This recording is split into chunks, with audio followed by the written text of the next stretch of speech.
That was hilarious. You focusing it from the other side, babe?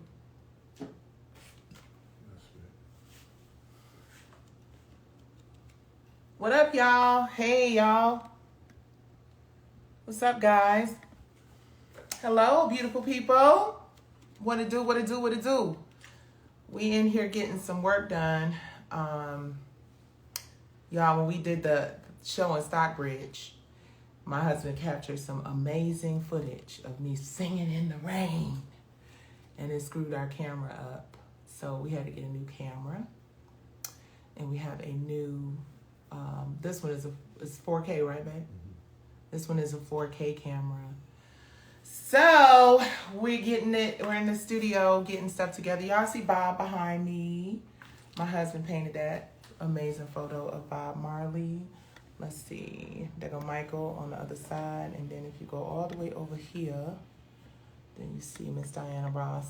So, you know, self-contained little situation over here. I love our studio. It's nice and cozy. And I have been doing my Nights with Nicci podcast. But of course, you know, all the stuff that's been going on, I had to kind of take a little bit of a break from that. Life has definitely been lifing as it has for, I'm sure, everybody. So I ain't here to complain. We just here to put one foot in front of the other and keep it moving. You need me, babe?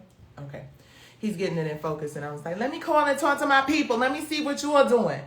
So, guys, I'm going to just tell y'all because, you know, I keep it all the way real. So my hearing for today was canceled. It was vacated. Ooh, this hair is herring. It was vacated. Basically, what that just basically means is that the judge feels like he has everything that he needs to just make a decision. He's going to write an order. So we didn't have to have a hearing, which I'm not mad at because going back and forth to LA can be very expensive. So, you know, we're just going to wait and we're praying. I want y'all to continue to pray for me. I have a ton of interviews coming up, you guys. I got a ton of interviews coming up. A lot of people, you know, thankfully people are starting to become more interested in my story now. Right, our story, because this is our journey. So thankfully a lot more people are really becoming more interested, and I got some really good ones coming up, some surprises, and I don't want to say who they with because then all of a sudden I want should start disappearing like poof, you know. But I'm excited nonetheless. We are very confident that, you know, we're gonna go forward. It's just taking a long ass time, that's all. But we respect the judicial system. You know, it's been a long 3 years. It's been a long ass 3 years. Y'all tired of me talking about it? I'm tired of talking about it. I really want to get into just really laying fully and completely into being an artist. We had a dope ass show in Philly this past weekend. This show in Philly was on fire, baby. We had an awesome show. That show was good, huh, babe? Yep. It was a really good show in Philadelphia. Philly is always a good audience, you guys. Philly just, I don't know. Philly is like Philly. I'm from Detroit. Aaron and Alexis is from New Orleans. So we just had 3 musical ass cities having a party. Shout out to our sound brother, Joe. He just, you know, it's different. Everything is different with a sound man. Plus, in addition to that, y'all, I'm tell you another thing I figured out. I figured out that as much as I want to give y'all, you need me, babe? Okay. I'm supposed to be sitting here so my husband can get this camera focused. Just take a puff of your cigar. He's cigar smoke, yeah. So what I'm learning, y'all, which is really dope, and what I'm excited about with the podcast and the reason why we're getting things ramped up again is I think it's important for us to start having some musical conversations, right? We get caught up in all the terrible shit that is happening in the world today. It's a lot of awful, terrible, look, like I said on my last live, y'all don't know the half. You feel me? It's crazy out in these streets. But you got to put one foot in front of the other. And one thing that I noticed is that I took a little bit of a break for a minute. I hope y'all missed me. I was just away kind of gathering my thoughts and definitely being present with my family.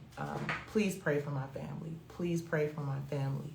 I'm praying for yours. Please pray for mine. We got a lot going on. But music was something that I was just really absorbing a lot more of. And in these digitally connected times, we tend to really be in a space of like always being online, right? And it's our business, right? You know what I'm saying? Some people are like, you go online. Well, you know, social media is now like social currency. It's like business. It's making people a lot of money if you do it right.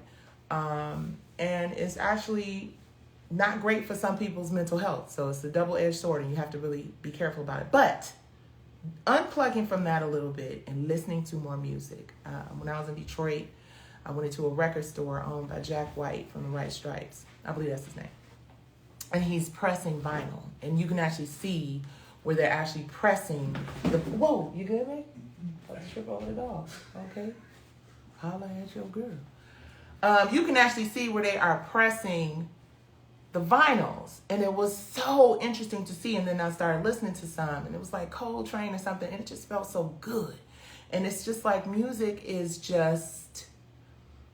You know, we've gotten to this place where we want to throw everything into a computer, right? You know, we want to, you know, get it fast. We want to be able to listen to everything. We're not really appreciating bodies of work.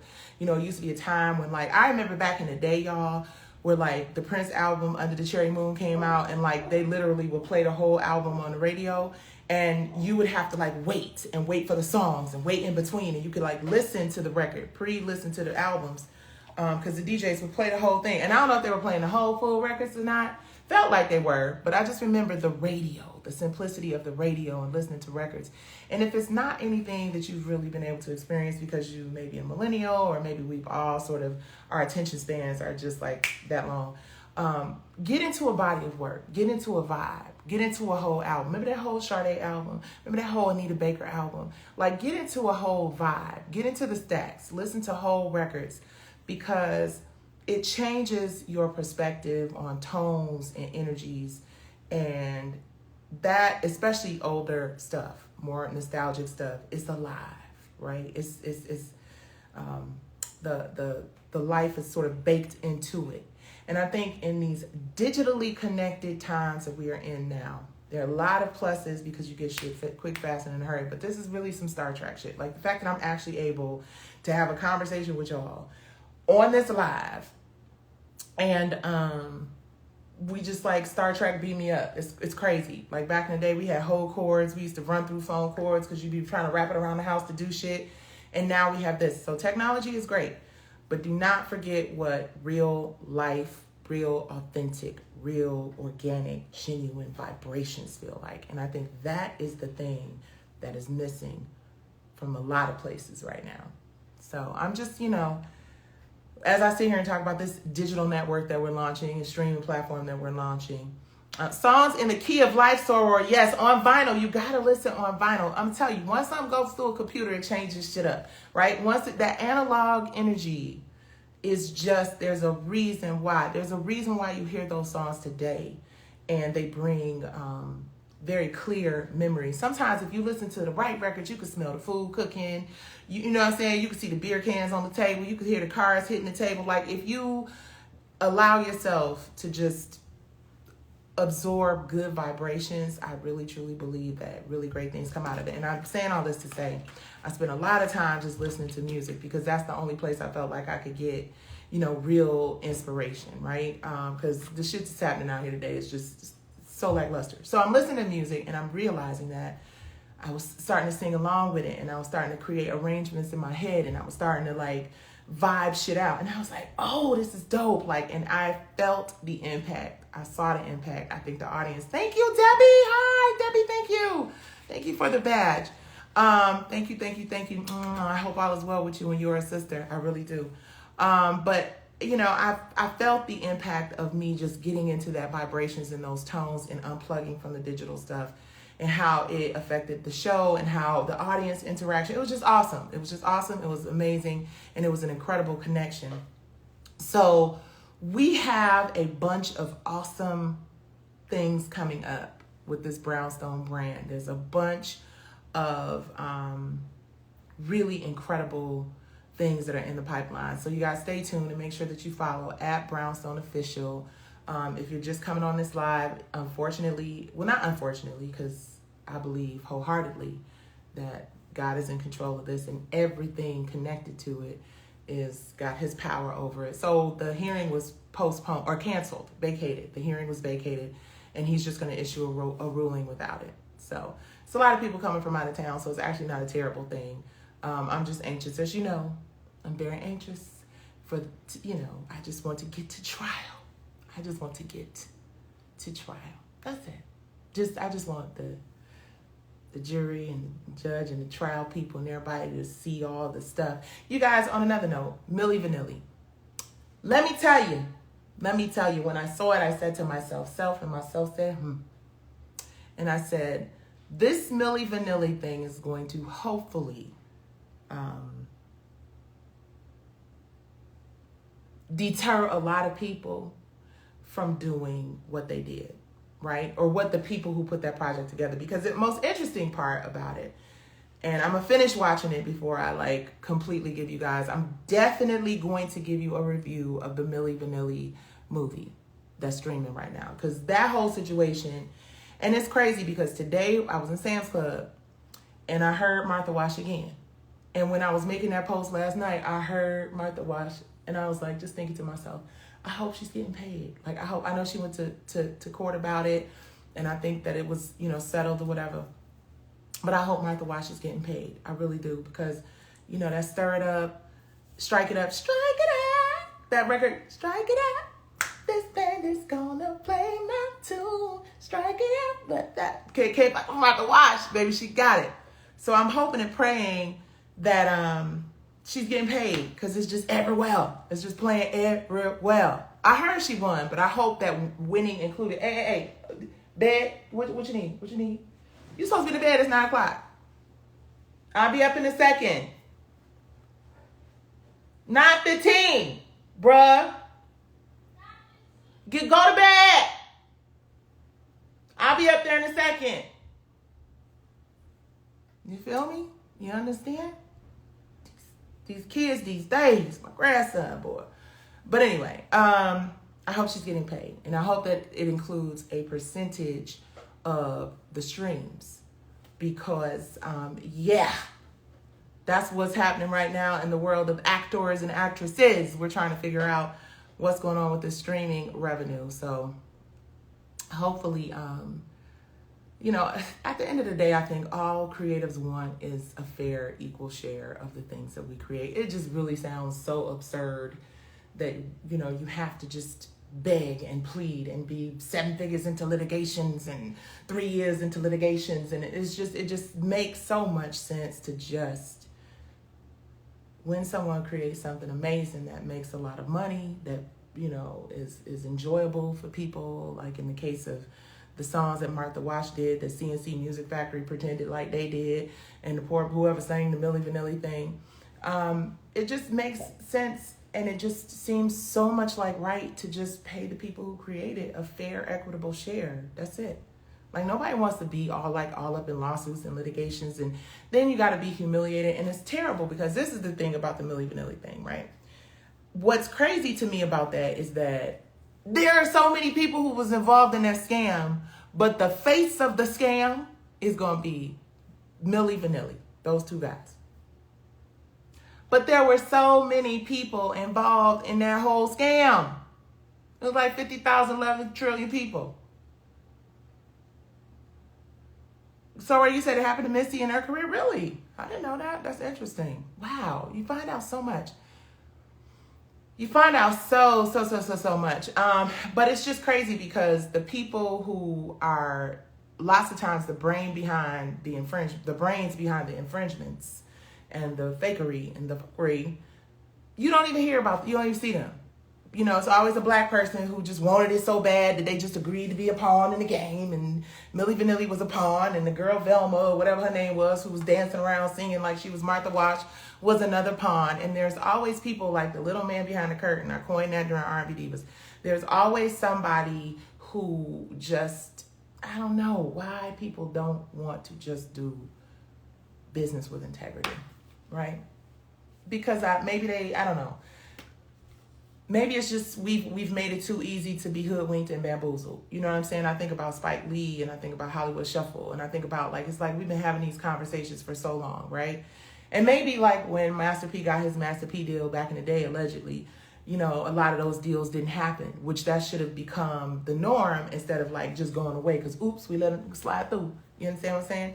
And it happens in television, and it happens in film, and it happens in music, and I just hate that, people don't understand the value of just dancing with the person who brought you to the party. It's just so simple. Like, it's just such a simple theory. Integrity is everything, right? Just not taking someone's intellectual property or talent and putting it on another person's body, or taking their idea and putting it, yeah. Anyway, I just think it's whack. I just think it's so whack. And the reason why it's whack is because the highest number of Black billionaires comes from the areas of sports and entertainment. And we can count on maybe one, maybe two hands how many of those billionaires we have in our communities. And the reason why there are not more of them in our communities is because so few are, so many are blocked by gatekeepers. So many are blocked because why would I pay you to come up with that recipe when I got the recipe from you already? I can just have somebody else make the pie. Right? And then you go make the pie and the pie ain't the same, and then you end up with a class action lawsuit because you done did this to like 11,000 people and they tied. So, I just think, hey, Kato, say hello. Come say hi. Say hi. You're like, no, I ain't doing that. Yeah, I just think it's whack. And I think that what goes around comes around. I think the Milli Vanilli situation is probably one of the better examples of don't matter how long it takes. The truth is going to come. Someone said that the lie takes the elevator, the truth takes the stairs, but the truth gets there in shape to wrap up that final round, because we done took the stairs, blood, sweat, and tears, probably done fell down a couple times, had to get our asses back up, climb back up. Man, this journey that I've been on, y'all, I be trying not to say too much about it because, trying to be very respectful to the legal system, and I don't want it to be misconstrued. I don't want my passion and my, the fact that I'm going through hell, and sometimes, they say unless you speak about something, you can't heal from it. And I'm trying to heal from this. Whatever happens, I have to heal from this, right? No matter what it is. Me and my family have to heal from this. You see the video I posted the other day of my grandson. At the end of the day, it's really terrible that an 8-year-old, has to he's going through this litigation with me. He is, because guess what? I don't have as much time, as much energy, as much of an ability to focus. Kato, what you doing here? If you ain't gonna say hi to the people, then get in here. I don't have the energy and the focus that I would normally have, because I am so consumed with reading and writing and researching and still having to maintain a business and still having to get this podcast going and not being able to fully focus on my nonprofit organization. And I got I'm not going to keep naming how many, but I got several very, very, very, very, very ill family members that, it's just a lot. And it's all because someone decided that they wanted to, in my opinion, take a brilliant idea from someone who wanted to have a partnership and ownership equity partnership with them, instead to outsource or hire somebody else to basically create the same thing. That's what I believe, and that's what I hope that the jury finds out when we get to trial. It's taken a minute to get here, but we're going to get here. And at the end of the day, the most important thing that I want people to gather from my, little live rants and shit is just that Prince talked about it. Michael Jackson talked about it. We see the Milli Vanilli thing that happened. They got a movie about that shit. Martha Wash has been a victim of it. Eric Monty, if you don't know who Eric Monty is, research the brother. When I tell you what happened to him is a travesty. Good Times, All in the Family. Not All in the Family. Good Times, What's Happening Now, Cooley High. This brother wrote content and created content that's going to be around in perpetuity forever. And like I said before, perpetuity ain't such a bad word if it includes the people who created the content. So I hope that the more these conversations about owning your shit, having equity in your property, making sure that you have something to leave behind for future generations outside of trauma and victimhood and anger and hostility. We see what it is. It's an obvious agenda. Come on, y'all. If I hear booty hole brown one more time, if I see it, we know what it is. We see what it is. We know what is highlighted. We know what is magnified. We know what is amplified. We know what they are shoving down our throats and having us shit out, regurgitate, and eat again. That's it. Garbage, trash, shit, literally. Garbage. And the only way that we will be able to change those narratives and those depictions is if some of us who are brave enough and fearless enough to take on the beast that is destroying our community, right? And it hits a few really important movers and change makers, right? And we really start actively pursuing the most important and valuable piece of anything we create, which is ownership and equity. Every time somebody starts talking about it, every time we get wise enough and old enough and mature enough to understand the real value of equity and ownership, you know the story. So now that we have more resources available to us, now that we can contact and reach people like, boom, I'll jump on this live and share a little bit of what's on my heart.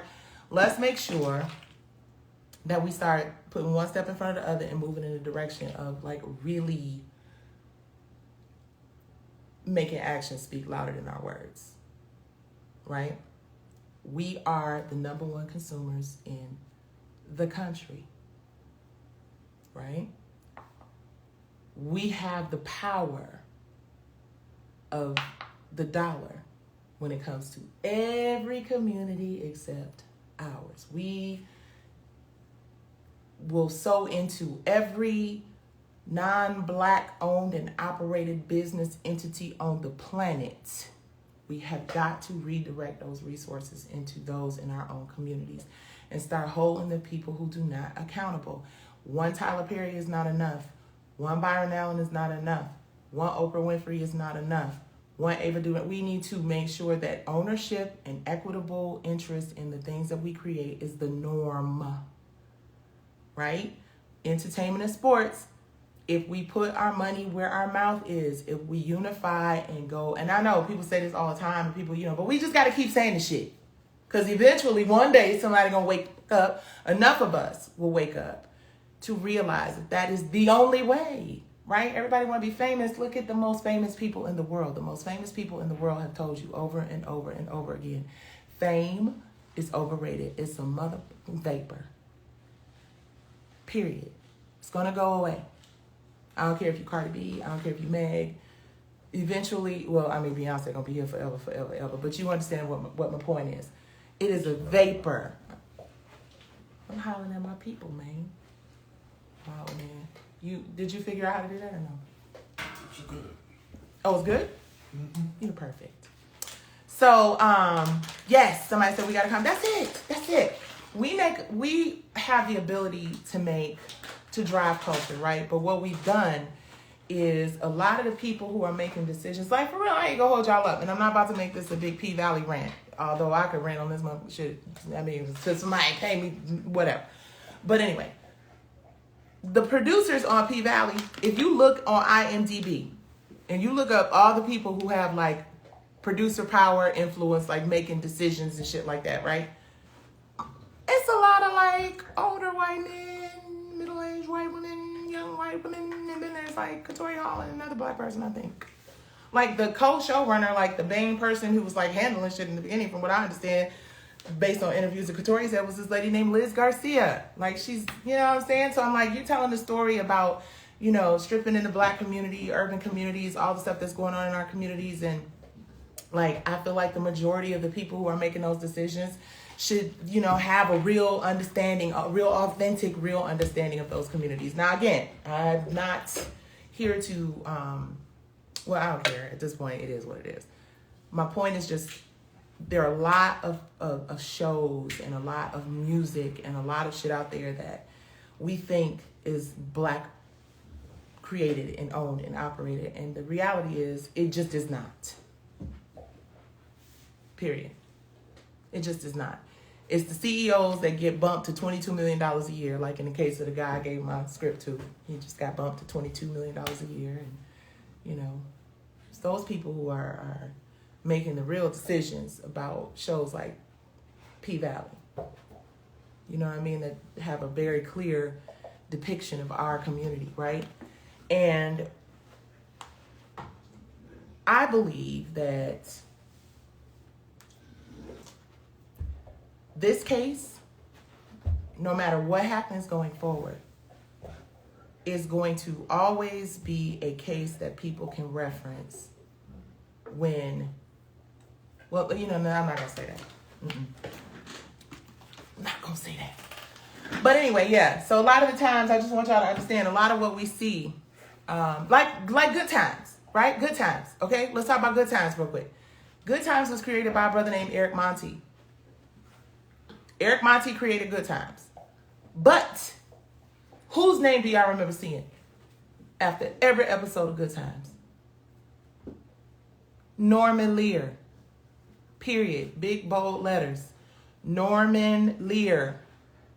The black man who created it based on Cooley High, based on his black experiences, is sleeping, had been, allegedly suffered from drug abuse, and unfortunately, is living, below the standards that he should be living, right? But the name that you remember when you see Good Times is Norman Lear. He didn't create the show. Eric Monty did. And he took a settlement, from what I understand, for like $1 million, some shit like that. So that's the reason why. Somebody said I'm going to say this, and then, I'm going to get back to what I'm doing with my husband, because I'll be long-winded with shit, but when it comes, I got to tell y'all. The other thing is, let me think about this. See, sometimes when I'm pausing and I'm moving around, it's because, hi, y'all, the people watching, waiting for me to do something that they get over and tell the judge that I'm an angry black woman litigating the case in public. I'm going to say that one too. Anyway, it's very important if you are creating content today. It's very important if you are making music, if anything that you're doing. Trademark, copyright, federal copyright your material. I'm going to talk a lot more about this. I'm going deep in some shows and some podcasts. I got a big one coming and I can't wait to share with y'all. Because people are waking up and smelling the coffee. And that's what we need to do. We need to wake up and smell the coffee. Because I'm going to tell you this, and I will say this. Someone said under a post that, it was the Jared Butler post, I said this the other day. Jared Butler, Olympus Has Fallen, the big movie. There was some issues. I don't know what the issues were. You got to go to Pacer, just like you got to go for my case. But whatever it was, he was in a lawsuit. Ended up settling for, I think, $10 million or something like that. And the people were pissed because he settled. And the reason why the people were pissed because he settled is because, like one person said, and I'm paraphrasing, but he said something like, it's never going to stop until someone does not settle and they go all the way so they can set precedent. It's never going to stop until it goes all the way and someone wins so that they can set precedent. A lot of people don't want me to set this precedent. A lot of people don't want me to set this precedent. But God is going to make that decision. Not a lot of people. G-O-D, God. And God said he's going to make that decision. It's a lot riding on it. And you guys, I know some of y'all just still don't quite comprehend how serious this shit is. You don't quite comprehend how important this is to all creatives all over. And I know it doesn't reach a lot of y'all because these owners of the algorithm, the OODA, they be fucking around my feed and, the stuff don't be reaching people and my likes and whatever. But only takes one. Like I'm one of very few people who would take on this Goliath. It only takes one. And it might not be this year. Next year might not be 10, but eventually the house of cards will fall. And I'm telling you, people are tired. People are tired everywhere. People who think that they are in their camp supporting that actions and all of that shit, they're tired. And they're coming through with valuable insight that is going to change this. It's that simple. Pay creatives for the content that we create. allow us to create and build generational wealth and generational wellness. And I'm not talking about that shit, the real estate scams and the Ponzi schemes and all of that shit. I'm talking about real things. This project, this P-Valley project, was worth a $100 million investment from this company. People invest $100 million in projects that they believe are going to make hundreds of millions of dollars in return in perpetuity, right? So it was important enough for someone to give it $100 million. My story is important enough for me to fight as hard as I'm fighting for, and for as long as I'm fighting. And I don't give a shit what happens next. I'm in it, 10 toes down, getting it out the mud, doing whatever the hell I gotta do. Pay attention to this case. Pay attention to this case. If this is not an example of a case that deserves the opportunity to get to a jury, right? I'm not saying what a jury says, but to be 7 figures in and 3 years in and not even know if I'm gonna have the opportunity to go through the judicial system, to have the opportunity to have this go before a jury, is the most anxiety anybody has ever felt. Well, maybe not anybody has ever felt. That was dramatic, but it's a lot of anxiety. But I will endure whatever I need to get where I got to get. And it's a lot. It's more than one way to skin a cat. All right, so that's it. Get back to work. You guys pray for, baby, SAG-AFTRA strong. And I'm going to tell y'all, listen, SAG-AFTRA, I want my health insurance too. I want to work too. I am a proud member. But take it from a person who's been fighting this battle for 3 years, right? This is 3 Christmases. This is, child, please. You've got to be prepared to endure. It's hard. It's difficult. Most people, when people stop cheering and people stop, reporting and posting and shit, and you know what I'm saying? Stick to your guns. Stay in it. We got to stay in it. Because if we don't, then, it's just never going to change for future creatives. And that is, crazy. That's why we're doing it. That's why we in it. Because somebody else said they couldn't, Not because, let me not say that. It's not another person's responsibility to fight for everybody. But it is important to think about more than just yourself when you are taking on something as big as this. And I'm definitely thinking about creatives in general. So pray for me, pray for my family. I'm praying for y'all. We don't know what's going on with the case yet. We're waiting for the judge to decide that I can go to trial. So if there is a direct ask, please pray that the judge denies the defendant's motion for summary judgment, denies their summary judgment, because we want them to allow me to go forward in court. And pray that he denies throwing out the expert's report. They didn't even get an expert of their own, but they want to throw the expert that said that it was substantially similar. They want to have that stricken from the record, whatever. So yeah, just pray that none of that stuff that they're trying to do works, and that we can go and have a fair fight in front of a jury. That's what I want, and that's what my family deserves, period. Especially after 3 years. We deserve to go to a jury. So pray for that. And we were supposed to find out today, but we didn't. And God is in control, so we just gonna have to wait and put one foot in front of the other. All right, love you guys. Let me get back to work. But look at the studio. It's cute, right? We're doing a pod. Whoo, child, I'm tired. Because I still got to work. Shit.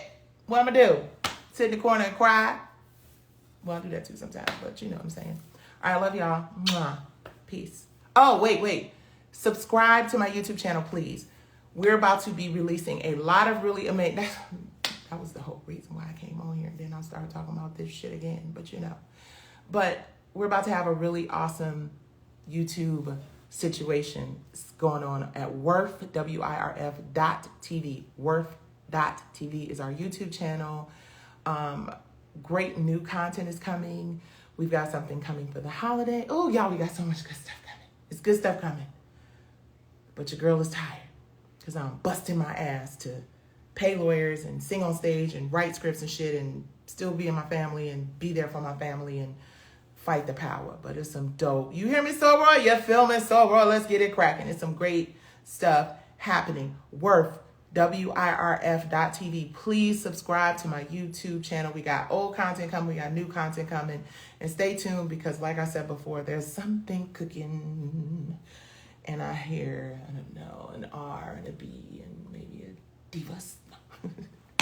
All right, y'all. Peace. Mwah. Love you guys.